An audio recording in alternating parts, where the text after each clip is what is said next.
What is going on, everybody? Welcome back to the channel. After Sound here, bringing you Splinterlands content every single day. We also stream right here in this channel every Tuesday, Thursday, and Sunday morning, so come by and say hello.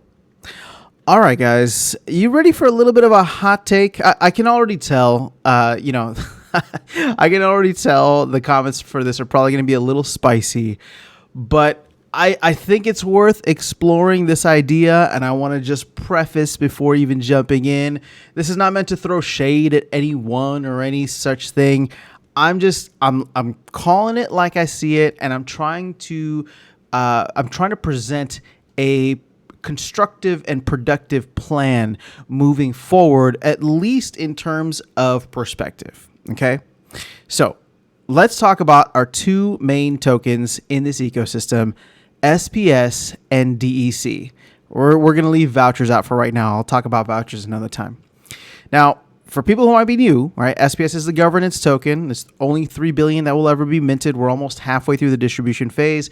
It is the everything token, essentially, right? It allows you, staking it gets you your rewards. It is the reward token given for literally everything. And DEC is the stable token, or the stable coin, that is minted from burning SPS, right? SPS has the finite supply, DEC does not. Now, DEC is supposed to trade at 1,000 DEC per $1. And we have not been there for almost 2 months, over 2 months at this point. And I would say that the only time we were there was for maybe like a couple of months before the launch of Rebellion and maybe the couple of months after the launch of Rebellion. But ever since, even with Bitcoin on an absolute tear, we are well below the peg, the intended peg of a stable coin or stable token, whatever you want to call it. So again, I'm saying this not in an inflammatory way, although it is, I'll admit it is provocative. But the idea of DEC being a stable coin, I think, has become a failed idea. Now, I want to be clear. I'm not saying throw the baby out with the bathwater. In fact, I think that the tokenomics for this ecosystem are still fascinating and very unique. And I think Matt is onto something when he's trying to create this whole flywheel effect. That being said, DEC being able to hold peg is something that is proven to not be true. Now, again, I'm just trying to lay out the facts here. We had the launch of probably one of the, I was going to say most anticipated, but I think Chaos Legion was definitely more anticipated. But we had the launch of a core set that helped us to get to peg, right? But you have that set sitting at less than 1 million packs sold right now, right? Out of a total of 10 million that were set aside. And, the goal, I think, was for us to get anywhere between 1.5 to 2 million. So we're still on track for that.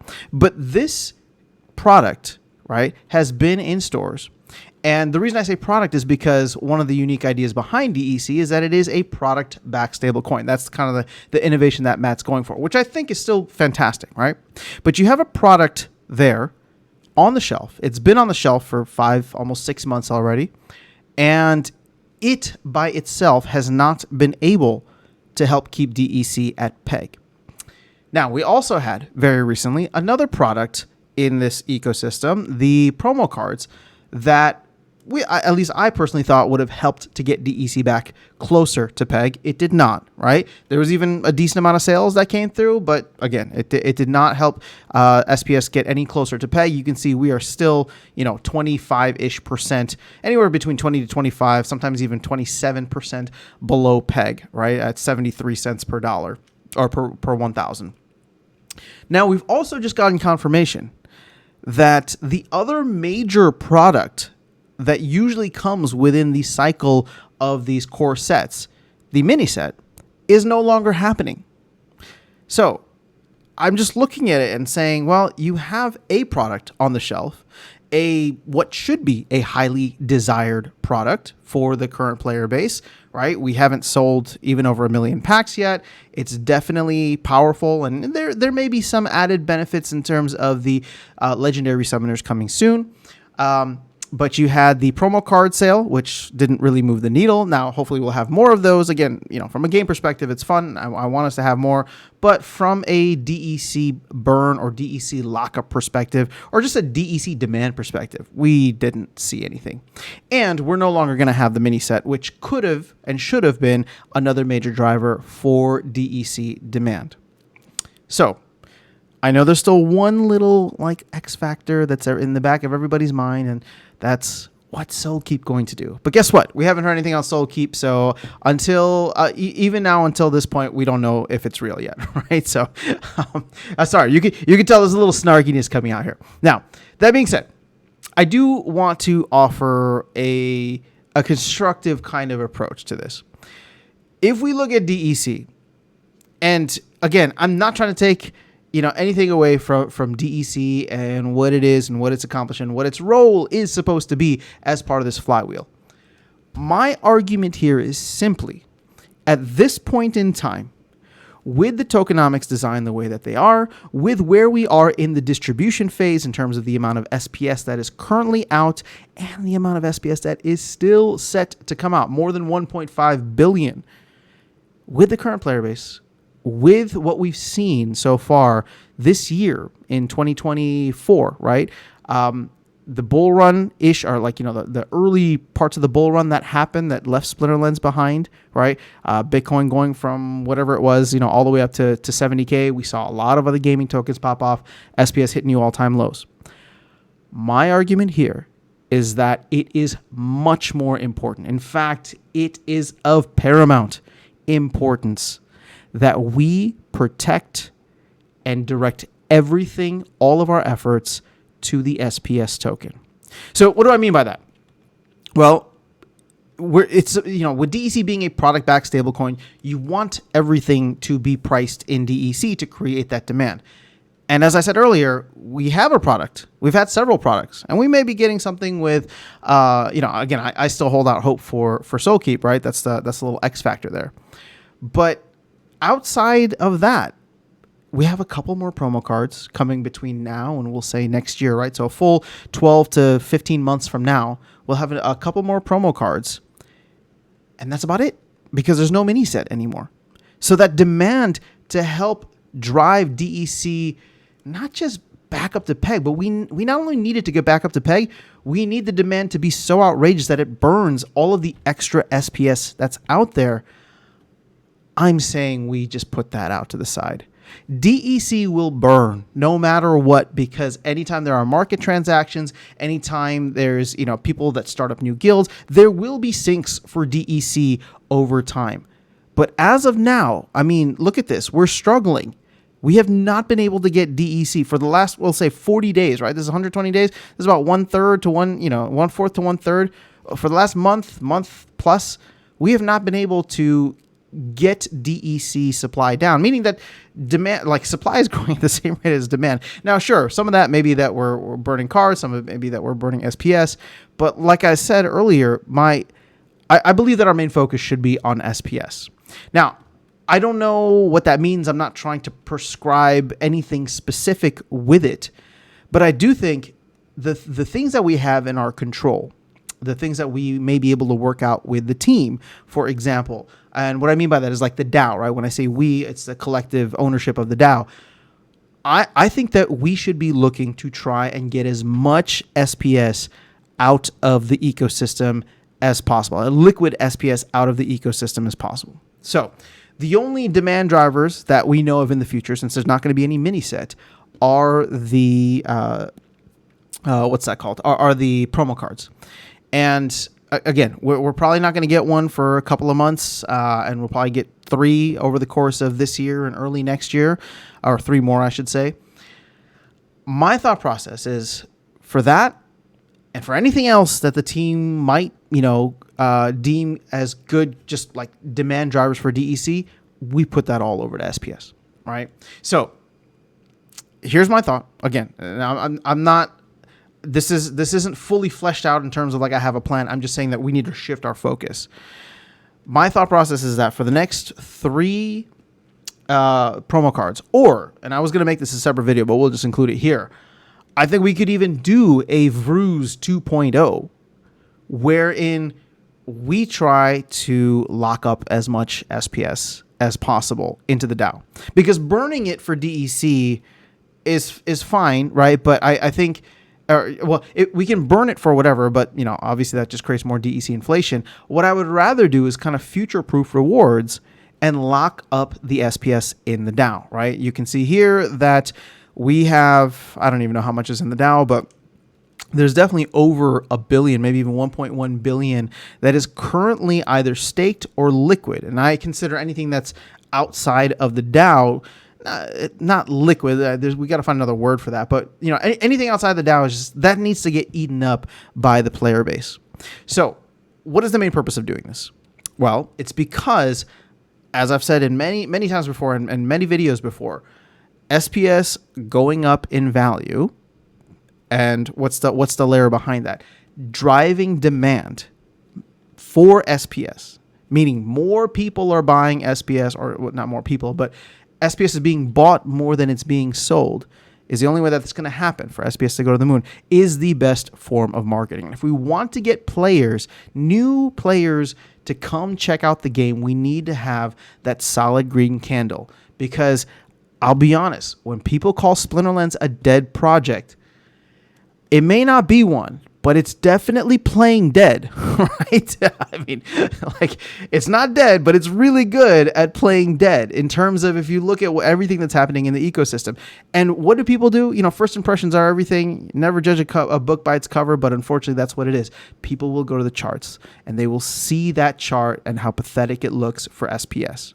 Now, here's the key, right? And this is why I'm making this video and why I'm making this argument. When people think about Splinterlands, let me be very specific. When non-Splinterlands players think about Splinterlands, what is it that they are going to check out first, or what is it that they care about most? It's not DEC, it's not cards, it's not land, it's not any other asset in the ecosystem. It is going to be SPS. When they hear Matt do one of his awesome kind of interviews somewhere out there in the ecosystem, and he starts hitting the marketing hard, they are going to go to CoinMarketCap, they're going to go to CoinGecko, and they are going to look up SPS, Splinter Shards. They don't care about DEC, whether DEC is at peg or not. They don't care if node licenses are trading below. They don't care what the price of packs or cards are. They want to see what's happening with SPS. And if they see SPS performing well, that increases the chances of them coming to check out the game. So, in conjunction with all the marketing and stuff that the team wants to do, I believe our focus really, really needs to be shifted, not to DEC, or not to stay at DEC, but to actually focus in on SPS. SPS is the token that we need to be protecting at this time. Screw DEC being at peg. If anything, it provides a discount for folks, right? Because that's the copium that's kind of put out from like the top down, right? Well, if DEC is below peg, well, it's just a discount for everybody, right? For people to come in. And it's like, yeah, it's true. But I mean, how many packs have sold? Like we haven't moved that many packs, even though we're below, which means that the demand is just not there because the products are not that desired. And the upcoming products are either not happening, or they won't be enough, or they're an X factor, like what's that called, like tower defense. So again, I'm not trying to throw shade anywhere. I still think the tokenomics work in the long run, but what we're trying to focus on, and I know the reason people feel all this anxiety, is because in the short run there is a time limit. There is a ticking clock here. The halving just happened. And many people will probably be watching to see where the market goes over the next 12, 18 months. And with the team resources limited as they are, I don't know what we can expect outside of what the team has already talked about in terms of their major releases. So when it comes to what we as a community can do, first of all, it's sentiment, right? And so that's what I'm trying to change here. I think getting DEC back to peg is not the priority anymore. Finding ways to increase direct demand and utility for SPS to get this sucker to 3-4 cents, right? And again, it sounds trivial Yet we haven't been able to achieve and maintain it, right? We hit 3.5 cents, 3.7 cents for Rebellion, right? The major core set that came out. But after that, during a Bitcoin pump, a 3-month Bitcoin pump, we dropped 66%, 70% from 3.7 cents down to, new all-time lows. So screw DEC, screw vouchers, screw every other asset in the game. And again, I know people are going to get offended by that. I'm not trying to hate on your assets. I'm just trying to say, if you want the best chance of getting people to actually come check out the game, when they hear Matt talk about it, when the advertising goes live, when hopefully the team is able to strike some partnerships after new player experience, it's got to be SPS. And we as a community, we as a project overall, have done quite a terrible job at really defending that SPS price. Now, it's a difficult task, right? It's a difficult task because the way that the tokenomics are designed, the way that the distribution is, we have a very, very huge uphill battle. But I think most of the sentiment till now has just been roll over and take it, right? It just is what it is, right? You've had people like Icy Flow, and others calling for like an SPS halving, which again, interesting idea. I'm not against it. You've had other people calling for like Nerd Cthulhu's trying to reduce the amount of SPS overall. Again, I'm not opposed to that. I think these are all fantastic ideas. But the radical kind of thing that I'm pushing now is not focusing on DC, not even focusing on the upcoming SPS. But we need to do something about the SPS that is currently out there because it is too much for the current player base. And the harsh truth, reality, whatever pill it is that needs to be swallowed is the fact that, yeah, if we did get even 100, 500 new players that wanted to play at gold or diamond level, then yeah, that there's not enough SPS. They would go and they would buy the 300 million, buy up, part of the 300 million SPS. That would shoot the price up. But guess what? All those players, those potential players, if that chart isn't looking good, they're not going to touch it. So we need to do what we can, the players who are in the game now, to try to help get that chart to look appealing. Because if we cannot even get them to get their foot in the door, to see how awesome the project is, to see how fun the game is, how cool the community is, how great the team is, if we can't even get their foot in the door because they can't get past the down and to the right chart on CoinMarketCap or CoinGecko, I think it's going to be a lost cause, right? I don't mean to be dramatic, but most people, that's where they're going to stop. They're going to look at that chart and they're going to be like, yeah, he sounded good, but every founder sounds good, right? Every founder is selling a dream, right? So we got to get that chart to look good. So my thought process is at least starting with the promo cards. These should all be priced in SPS. These should all be going to the DAO, which leads me to the final thing that I'll say about this, is that the team, or we should be paying the team from the DAO funds, whatever it is that the team is required. So if it comes to it, at least with the next one to test it out, right? And I'll leave it to smarter people. I'll leave it to Matt and team to run the numbers. But we should be paying, like we turned down that proposal, the last one that came out, that would have burned a lot of DEC. Now, I'm saying to completely bypass that. Same concept, but bypass the DEC and charge SPS for it. And charge it by the token, not even by the, right? Like make it 10 or 20 or 25, whatever like SPS per BCX, right? And here's the thing. It doesn't just need to be cards. Maybe there's some other cool ideas that you guys have out there that the team can get behind or rally behind or massage and offer as a great experience for the players here. But whatever it is, I think for the time being, we need to charge things in SPS. We need to push that demand and utility directly to SPS because DEC will take care of itself, right? You get a bunch of players who come into the game because of SPS, because SPS has done like a 3x or whatever it is, and they're all buying SPS. They're going to come in, they're going to buy cards, or they're going to buy packs, or they're going to rent cards and things on the marketplace. All that stuff is going to burn all the extra DEC. So again, DEC will take care of itself. We as a community, the team, have actually created a nice system where there's just a lot of automatic DEC burning mechanisms for the marketplace, for general activity within the ecosystem, right? Think about 100 new players coming in, 500 new players coming in. They each want to start a guild or join a guild. I mean, there's more DEC burning. All that stuff will take care of itself. SPS won't, though, right? And I know everybody's going to say, well, it's the indirect, utility. If we get enough DEC, but and guess what?